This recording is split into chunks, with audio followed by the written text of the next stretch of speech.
Personality politics மட்டும் போதுமானது, ஒரு பிம்ப அரசியல் மட்டுமே போதுமானது, நீங்க வாழையாம அரசியல் பண்ணக்கூடிய திமுக அதிமுக மாதிரியான நடைமுறைகள் அவசியமற்றதுன்னு சொல்றாங்கல்ல, அந்த இடத்துக்கு வந்துட்டாங்களே தாவேக்கா? இல்லை, அதாவது மற்ற கட்சிகள் மாதிரி இல்லை, நாங்கள் கொஞ்சம் ஒரு டிஃப்ரெண்ட்டான ரூட்டில் போகிறோன்ற மாதிரியான ஒரு விஷயத்தை எஸ்டாப்ளிஷ் பண்ண பார்க்குறாங்க அவங்க. ஆக்சுவலாக அவங்க ஏற்கனவே சொல்லியிருக்கார், மற்ற கட்சிகள் மாதிரி இப்போ ஈவன் ஒரு மேடை பேச்சில் கூட வித்தியாசமான ஒரு விஷயங்கள்லாம் கையாளுறதை நம்ம பார்க்குறோம். அதனால் அவங்கள பொறுத்த மட்டும் என்னென்னா இந்த பர்சனாலிட்டி பேஸ்டு பாலிடிக்ஸில் எம்ஜிஆரோ ஜெயலலிதாவோ இல்லை கலைஞரோ அவங்கெல்லாம் சும்மா அதோ 2 வருஷம் 3 வருஷத்தில் அந்த பர்சனாலிட்டி கிரியேட் ஆகலை. அவங்க தொடர்ந்து பல வருஷங்கள் பாடுபட்டு உருவாக்கின பர்சனாலிட்டி. அது ஆக்சுவலாக எடுத்த உடனெலாம் அதெல்லாம் வரலை. பல படங்களில் நடித்து கட்சிகளுக்காக பல ஆண்டுகள் உழைத்து கொள்கைக்காக தெருவா அலைஞ்சு தமிழ்நாடு முழுக்க சுற்றி அலைஞ்சு பல வருடங்கள் பல தேர்தல்கள் பார்த்து வந்த ஒரு பாலிடிக்ஸ் தான் அது. ஆக்சுவலாக அது எடுத்த உடனே இவருக்கு வந்துருமானா இவர் ஒரு செல்வாக்கு மிக்க நடிகராக இருக்கார். அதனால் எதிர்பார்த்த அளவு ஆட்சி அப்படிங்கிற அளவுக்குலாம் அவர் செல்வாக்கு வரதுக்கான வாய்ப்புகளே கிடையாது. இந்த 15-20 ஆகலாம், அவ்வளோதான். அதுக்கு மேலே அது போகிறதுக்கான வாய்ப்புகள் இந்த எலெக்ஷன்ஸில் கம்மி. இவர் இன்னும் உழைச்சி 2-3 வருஷம் ஒரு தேர்தல் 2 தேர்தல் பார்த்தாருன்னா அதுக்கப்புறம் கூடுதலான ஓட்டுக்களை அவர் வரதுக்கான வாய்ப்புகள் இருக்குது. ஆனால் அவர் அந்த லெவலுக்குலாம் போவாரா, அவர் கீழே இறங்கி உழைப்பாரான்றதை இப்போ ஒரு கேள்வியாக இருக்கிறத நம்ம பார்க்குறோம் நம்ம. அதனால் இந்த ஸ்ட்ராட்டஜி இருக்குல்ல, இந்த ஓட்டுற கருத்து கணிப்பே இது ஒரு ஐடியாவை சொல்கிறது தான். அது இப்போ அவங்க யாருக்கு அட்வான்டேஜ் இருக்கோ அவங்க அந்த கருத்து கணிப்பை ஆதரித்து எடுத்துப்பாங்க.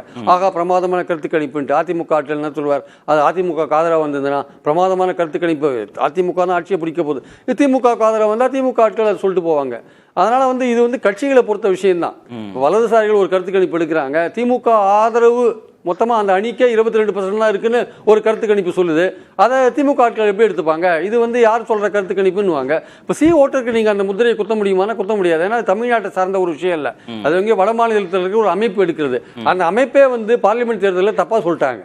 அந்த அமைப்போட நிறுவனரோ டைரக்டரோ ஒரு கண்ணீர் விட்டார். நான் பண்ணது ரொம்ப தப்பாக போயிடுச்சுன்னு ஒரு. ஆனால் அப்போ அவர்கிட்ட ஒரு நேர்மை இருக்கு பாருங்க. அதாவது நான் தப்பு பண்ணிட்டோம், நம்ம எடுத்த சர்வே தப்பாக போயிடுச்சுன்னு அழறாருன்னா அவர் அந்த வேலையை ஒரு பாரபட்சம் இல்லாமல் செய்யறவரா நம்ம பார்க்கலாம். நான் அப்படிதான் பார்க்குறேன். ஏன்னா அவர் செய்யறதுல ஒரு தவறு ஒருத்தர் அழறாரு வருத்தப்படுறாருன்னா அவர் உண்மையாகவே அதுக்காக பாடுபடுறாரு, நேர்மையாக செயல்படுறாரு. அப்போ இந்த விஷயத்தை இந்த கருத்து கணிப்பை நம்ம நேர்மையாக கூட எடுத்துக்கலாம். அது நான் இப்படி சொன்னால் உடனே இது திமுகவுக்கு ஆதரவாக இருக்குது, அதான் இப்படி சொல்கிறாருன்னு ஒரு விஷயத்தை கொண்டு வருவாங்க. நான் பொதுவாக ஓட்டரோட கருத்து கணிப்பை சொல்கிறேன். நான் இதுவே அதிமுக ஆதரவாக இருந்தாலும் நான் இதே மாதிரி தான் சொல்வேன். அந்த நிறுவனம் அந்த நிறுவனர் அவர் ஒழுங்காக எடுக்கிறார்ன்ற ஒரு அடிப்படையில் நம்ம இதை ஓரளவுக்கு ஏற்றுக்கக்கூடிய வாய்ப்பு இருக்கு. ஆனால் விஜயுடைய செல்வாக்கு இருக்குல்ல, அது எம்ஜிஆருடைய எல்லாம் ஒப்பிடவே முடியாது, கலைஞரோட ஒப்பிட முடியாது, ஜெயலலிதாவோடய ஒப்பிட முடியாது.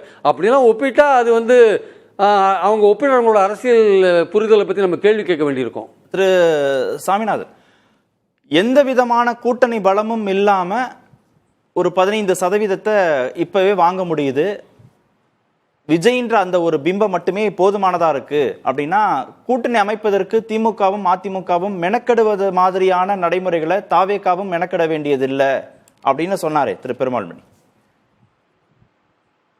இல்ல சார், மெனக்கெட்டால் மட்டும்தான் இந்த 15% இன்னும் கூடுவதற்கான வாய்ப்பு இருக்கும். இந்த 15% என்பது முதல்ல ஓட்டு போடக்கூடியவர்கள், இளைஞர்கள், பெண்கள், இது போன்ற ஓட்டுகள் தான் இப்ப இந்த 15% நம்ம பாக்குறது. பட் அது காணாதில்ல, அது மட்டுமே போதாதில்ல ஒரு தேர்தலில் வெற்றி என்பதற்கு. அப்ப விஜய் கடுமையாக முதல்ல உழைக்கணும், களத்துக்கு வரணும், இன்னுமே அதிகமா உழைக்கணும். அண்ணன் பெருமாள்மணி அண்ணன் பேசும்போது சொன்னாங்க, தேர்தல் வருகிற பொழுது பிரச்சாரம் வரும், அது வரும், நிறைய விஷயங்கள் அடுக்குனாங்க. இன்னும் ஜனநாயகன் வர வேண்டியிருக்கு, சிபிஐ விசாரணை போக வேண்டியிருக்கு, அதையும் நம்ம அடுக்க வேண்டியிருக்கு. அப்படி நிறைய அவங்களுக்கு நெருக்கடிகளும் நிறைய இருக்கு. அவரே சினிமா விட்டு வெளியே வந்து அரசியல் வந்துட்டாருங்க சுவாமி. அவரே சினிமாவை விட்டு அரசியலுக்கு வந்துட்டாரு. எங்க விஜய்க்கு நடிகர் விஜய்க்கு தான் ஜனநாயகன் பிரச்சனை. தாவேகா தலைவர் விஜய்க்கு ஜனநாயகன் ஒண்ணுமே இல்ல. அவங்க ரசிகர்கள் இன்னைக்கு தொண்டர்கள் ஆயிட்டாங்க, ரசிகர் மன்ற நிர்வாகிகள் கட்சி நிர்வாகிகள் ஆயிட்டாங்க. இன்னைக்கு நீங்க ஒரு விஜய் ரசிகரை போய் பார்த்து நீ ஜனநாயகனுக்கு தயாராகிறியா இல்ல அடுத்து வர தேர்தலுக்கு தயாராகிறியான்னா விஜய் ரசிகர் என்ன சொல்லுவார்னா நான் தேர்தலுக்கு தான் தயாராகிறேன்னு சொல்லுவாரு. அதனால அவர் கவலைப்படாத, அவர் ரசிகர்கள் கவலைப்படாத ஜனநாயகம் பற்றி தமிழ் அறிவு சமூகம் இவ்வளவு கவலைப்பட தேவையில்லை. இல்ல இவ்வளவு புரிதலோட வரல. அந்த ப்ராசஸ் போயிட்டு இருக்கு, அந்த ப்ராசஸ் போயிட்டு இருக்கே தவிர முற்றிலும் அரசியல் மயமாக்கப்பட்டாங்கன்னா இல்ல. இன்னும் போயிட்டு இருக்கு ப்ராசஸ். இன்னும் ரசிகர்களா தான் இருக்காங்க. சில பேர் கொஞ்சம் மாறி இருக்கலாம். அதனால இன்னொன்னு இருக்கு சார், விஜய் ரசிகர்கள் கன்சால்டேட் ஆறாங்க வச்சுக்கோங்க. அது பல பேர் பேச மாட்டாங்க. ஒட்டுமொத்த இளைஞர்களும் ஏதோ விஜய் பின்னாடி போயிட்டாங்களா? அப்படி கிடையாது. ஒரு குறிப்பிட்ட அவங்க ரசிகர்களான இளைஞர்கள் போவாங்க.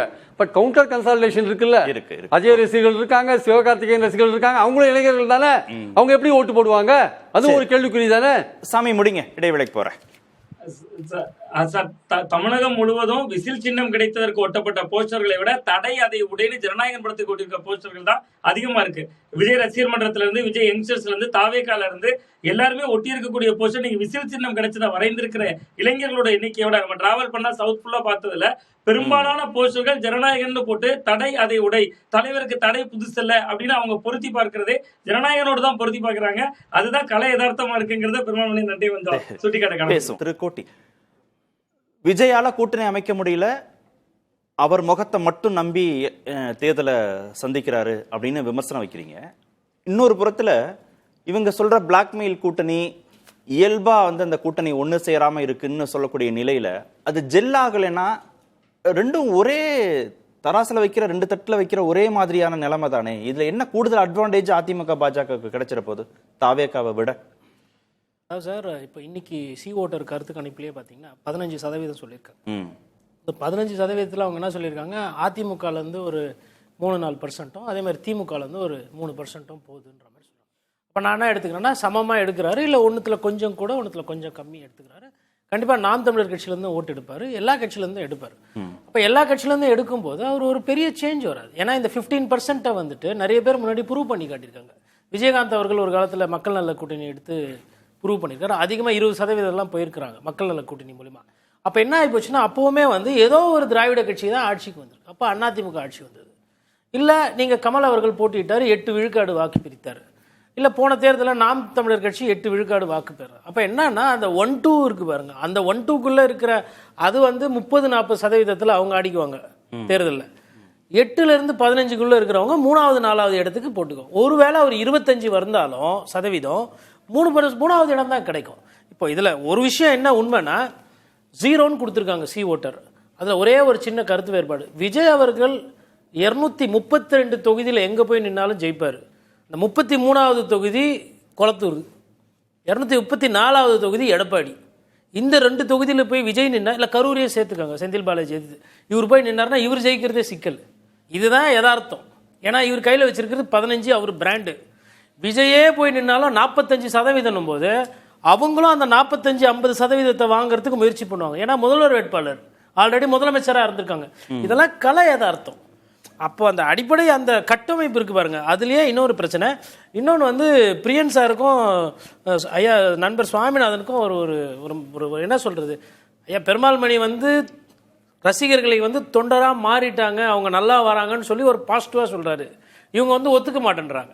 இந்த மாதிரி அரசியல் ரீதியா எடுக்க ப்ராசஸ் ஏதோ முயற்சி தானே பண்ணிட்டு இருக்கிறாங்கன்னும் போது அந்த மாதிரி கருத்தெல்லாம் ஏற்றுக்கணும். ஏன்னா ரொம்ப நாளாக பாவம் அவங்க ரசிகர்களாகவே இருக்கிறாங்க, தொண்டர்கள்லாம் இன்னும் மாறல. ஏன் அப்படி நான் சொல்கிறேன்னா, இன்னைக்கு வந்த செய்தி என்னன்னா, பூத் லெவல் ஏஜென்ட் எல்லா கட்சியிலையும் போட்டிருக்காங்க. இந்த கட்சியில் இன்னும் போட்டாங்களா இல்லையான்னு தெரியல. அதை தாண்டி ஐடி விங்குக்கு பூத் லெவல் டிஜிட்டல் ஏஜென்ட்னு ஒன்று போட்டிருக்காங்க. இப்போ இவங்க வர்ச்சுவல் வாரியர்ஸ் வச்சுருக்காங்க.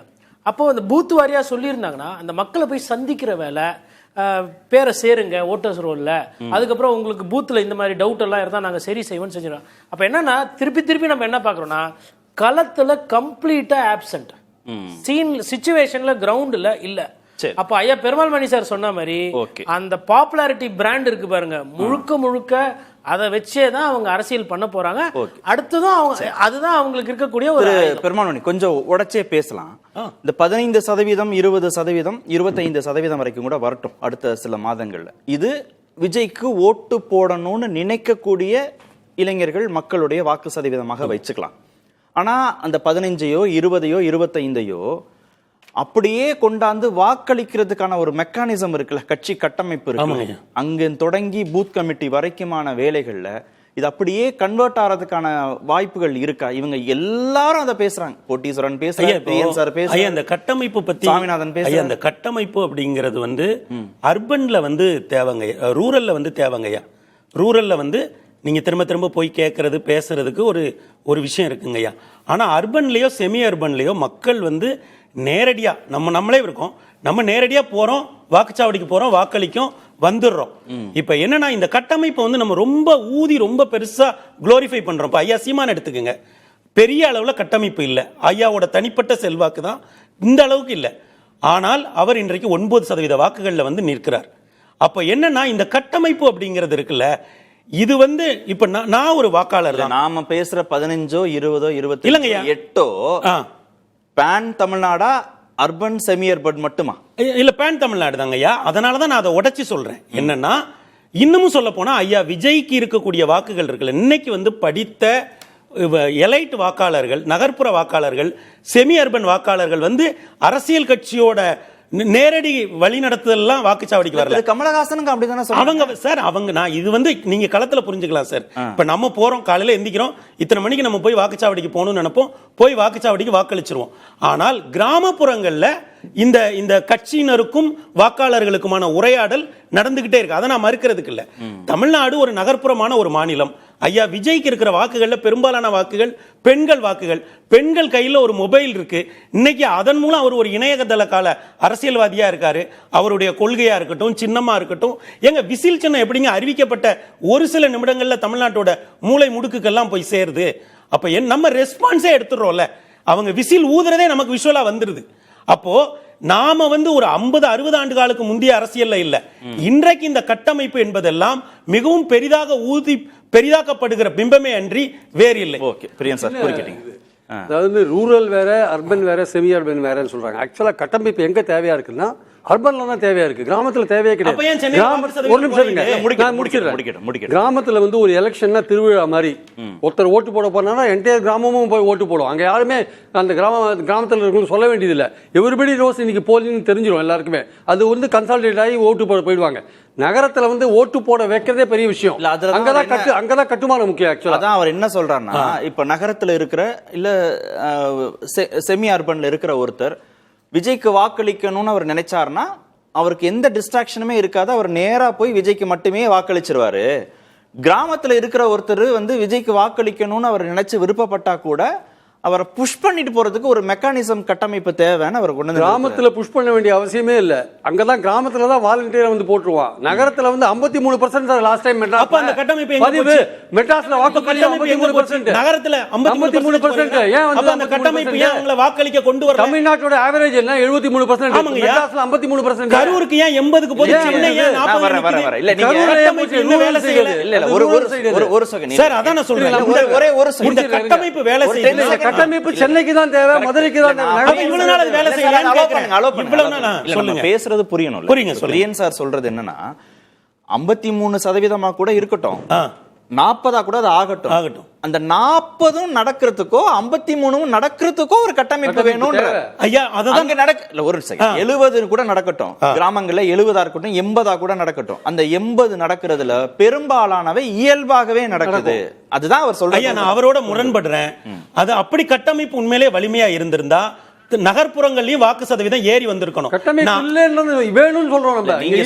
நீங்களே முரண்படுறீங்க. இல்லங்க கட்டமைப்பு எங்க நீங்க சொல்றதுல நீங்க நான் என்ன சொல்றேன், கட்டமைப்பை நீங்க ஊதி பெரிதாக்குறீங்க.